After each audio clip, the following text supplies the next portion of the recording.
Kershaw's haunted realm, where the dark tales grow, a fruit of flesh and sin in the undergrowth's glow. Elara with her dreams, Aiden by her side, through the roses dark, where the village fears reside. In the forest deep and old, a garden of the night, where flesh and flora meld in a macabre sight. So, dear listener, brace your heart, as you and these tales shall never part. In the whispers, in the cacophony of shadow. Elara was entrapped in the garden spell, her scientific curiosity morphing into a dark desire that eclipsed reason and fear. "We must document everything," she breathed, her voice tinged with an unholy reverence as she gingerly sliced the fruit open with a small knife she always carried with her for sampling plant specimens. The interior of the fruit was a horrifying mirror of human anatomy, vivid and detailed as if it harbored a microcosm of a living being within its pulpy walls. Elara could not resist. She extended a trembling hand, her finger tracing a structure eerily reminiscent of a tiny, perfectly formed heart nestled amidst other organ-like structures. The world seemed to still for a heartbeat before a surge of darkness erupted from the dissected fruit. Tendrils of shadows wrapping around Elara's hand, pulling her into an overpowering connection with the garden's pulsating entity. Images flooded her mind, a torrent of inhuman memories, glimpses of obscene rituals and unspeakable acts performed in the garden's name throughout the centuries. Aiden could only watch in horror as Elara's face twisted in pain and ecstasy, her eyes rolling back as she experienced centuries of malevolent knowledge in mere seconds. Desperation lent him strength, breaking him free from his stupor. He rushed to Elara, pulling her away from the plant with a force that sent them both tumbling to the ground. The connection broke with a screech that reverberated through the forest,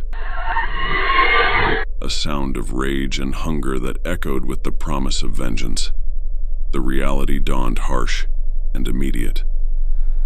Elara lay there, her body twitching sporadically, eyes wild with a mix of fear and exhilaration as she gasped for air, trying to articulate words that came out as nonsensical, fevered whispers. Her skin bore a sickly pallor, the hand that had touched the fruit bearing dark, vein-like markings that seemed to pulse with a life of their own. They had to get out. The realization hammered into Aiden's mind as he pulled Elara to her feet, her body half limp, her consciousness fading in and out as she murmured fragments of dark secrets, her voice a haunting litany of the atrocities gifted to her by the flesh garden. Aiden half dragged, half carried Elara through the distorted paths of the garden, every plant now reaching for them, writhing with a malevolent sentience as the ground beneath them seemed to breathe. When they breached the threshold of the garden, stumbling into the comparatively normal forest, they did not stop, driven by a primal fear that dogged their steps, the feeling of unseen eyes boring into their backs, a predatory anticipation that sent shivers down their spines. The village greeted them with horrified gasps and frantic questions, as Aiden and a now semi-conscious Elara emerged from the forest's edge, bearing the marks of their terrifying ordeal, a dark knowledge pulsating in Elara's veins, waiting, whispering promises of power and revelation. The garden had awakened, its seeds of malevolence flourishing in the fertile ground of human desperation and darkness.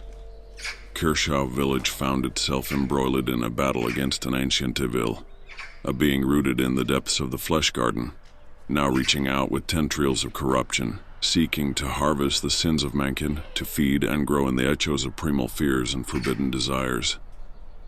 And at the center of the impending storm was Elara, a vessel of forbidden knowledge, her mind a battleground of humanity, and the dark urges the garden sought to cultivate within her.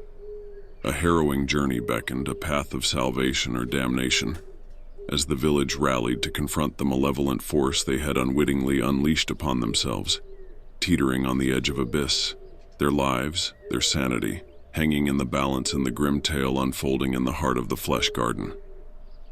As hours turned into days, the village of Kershaw transformed from a quiet sanctuary into a place marred with an undercurrent of palpable fear and distrust. Dark whispers circulated amongst the villagers, guided by old tales that had been passed down through generations. The inhabitants, young and old, found themselves tormented by nightmarish visions, whispers that slithered into their dreams from the garden's depths, promising desires fulfilled at horrifying costs. Within this vortex of growing dread, Elara was both victim and nexus, a living conduit for the malevolent will that now reached out from the flesh garden to claim its due. Each day the darkness within her grew, the markings on her hand spreading, a living testament to the insidious corruption weaving itself into her flesh and soul. Yet amidst the darkness, sparks of Elara's former self fought desperately, a dwindling bastion of humanity in a mind increasingly consumed by the garden's malevolent embrace.